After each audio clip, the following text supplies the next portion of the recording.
قرآن میں آتے فَأَوْحَى إِلَىٰ عَبْدِهِ مَا أَوْحَىٰ.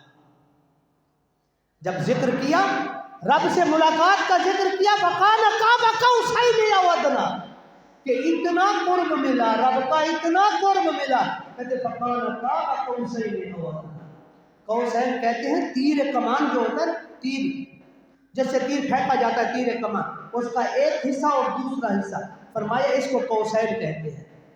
اس اتنا رب سے قربت ہوئی یا اس سے بھی زیادہ، اس سے بھی کتنی؟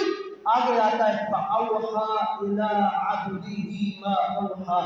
فرمایا پھر اللہ تعالیٰ نے عطا کیا اپنے حبیب کو. کیا عطا کیا ہے؟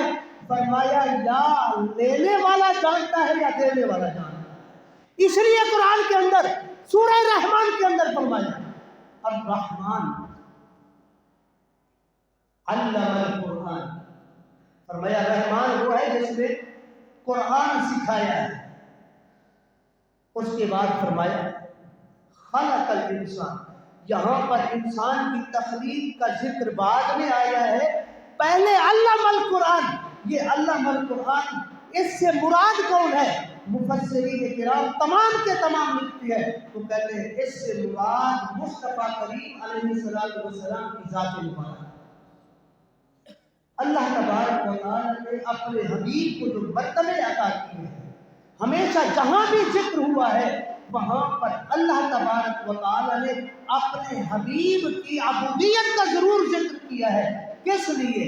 یہ پیغام تھا اپنے بندوں کے لیے، جن کے لیے اللہ تبارک و تعالیٰ نے اپنے اسی حبیب کو بہترین نمونہ بنا کر بھیجا ہے.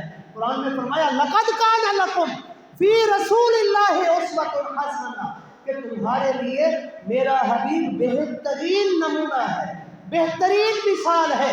میرے حبیب کی اتباع کرتے جاؤ، جیسا فرماتا جا رہا ہے ویسا کرتے جاؤ، تمہیں بھی اللہ تعالیٰ وہ کچھ عطا کرے گا جو کوئی نہیں عطا کر سکتا.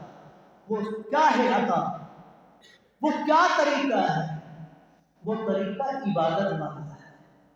اللہ تبارک و تعالیٰ کو اللہ کے بندے اس وقت زیادہ محبوب ہوتے ہیں جب اللہ کے بندے اللہ کی عبادت میں ہوتے ہیں. جب عبادت کر رہے ہوتے ہیں اس وقت زیادہ محبوب ہوتے ہیں. اور عبادت کے وقت میں اللہ تعالیٰ اپنے بندوں کی دعاؤں کو قبول کرتا ہے.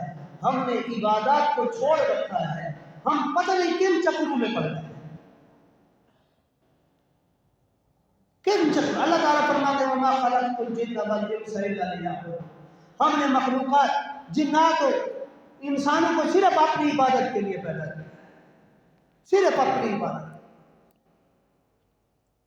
مگر یہ انسان پتہ نہیں کن چیزوں میں پڑ گیا ہے. اس نے سمجھا پتہ نہیں میں کس لیے پیدا کیا. اس انسان نے جب سے اپنے آپ کو پہچاننا چھوڑ دیا ہے، اس سے اللہ کا جو راستہ ہے وہ سامنے دھندلا سا ہو گیا ہے. حبیب فرماتے ہیں، حبیب نے فرمایا ہے، حدیث مبارک ہے، صحیح حدیث ہے. حبیب فرماتے ہیں من عرف نفسہ، جس بندے نے اپنے آپ کو جان لیا کہ میں کون ہوں، اپنے آپ کو،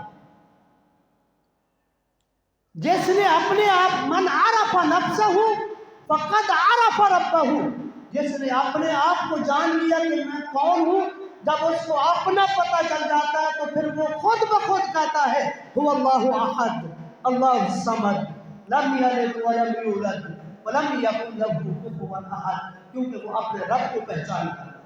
وہ جیسا نہیں. یہ جو مہینے ہیں، رجب کا مہینہ ہے، برکتوں والا حرمت والا مہینہ ہے، اس میں حبیب کی سنت ہے. حبیب ہمیشہ اس میں روزے رکھتے تھے، زیادہ سے زیادہ عبادات کرتے تھے. آپ علیہ الصلوۃ والسلام نے فرمایا اس مہینے میں اللہ تعالیٰ لوگوں پر رزق کی کشادگی کر دیتا ہے. اسی لیے جن کو اللہ تعالیٰ نے عطا کیا ہے اپنے غریب بھائیوں پر کشادگی کی، جن کو عطا کیا ہے دیکھ کر. اب ہم یہ سمجھتے ہیں شاید نیکی کرنے کے لیے ہم یہ سمجھتے ہیں کہ نیکی کرنا یا خرچ کرنا یہ کرنا صدقہ و خیرات دینا یہ صرف امیر لوگوں کا کام ہے. ہم یہ سمجھ گئے ہیں یہ نیکی کرنا یہ صرف امیر لوگوں کا کام ہے. نہیں، یہ صرف امیر کا نہیں بلکہ اللہ تعالیٰ نے مسلمان کی نشانیوں میں سے ایک نشانی یہ بتائی ہے کہ وہ اللہ کی راہ میں خرچ کرنے والے ہیں. یا یہ نہیں بتایا کہ وہ مالدار ہوگا تو وہ ہوگا نہیں، غریب ہوگا یا امیر ہوگا یا کون ہوگا، جو بھی لا الہ الا اللہ محمد رسول اللہ کہنے والا ہے. الذین ينفقون اموالهم فی سبیل اللہ، جہاں پر کسی کی قید نہیں، کسی ایک کی قید نہیں ہے، یہاں پہ مالداروں کی قید نہیں ہے. جو بھی اللہ کی بارگاہ میں خرچ کرتا ہے اللہ تعالیٰ اسے عطا کرتا ہے. اسی لیے یاد رکھیے اللہ کے بندوں پر آسانیاں کیجیے، اللہ تعالیٰ آپ کے لیے آسانیاں کرے. اللہ کے بندوں کے لیے آسانیاں کیجیے، رسول اللہ کی امت کے لیے آسانیاں کیجیے، اللہ تبارک و تعالیٰ آپ سب کے لیے آسانیاں کرے گا. اللہ تعالیٰ سے دعا ہے کہ مالک کل خالق کائنات ہم سب کو صحیح معنوں میں عبادت کرنے کی توفیق عطا فرمائے. اللہ تعالیٰ ہم سب کو صحیح معنوں میں اتباع مصطفیٰ میں زندگی گزارنے کی توفیق عطا فرمائے. وآخر دعوانا ان الحمد للہ رب العالمین.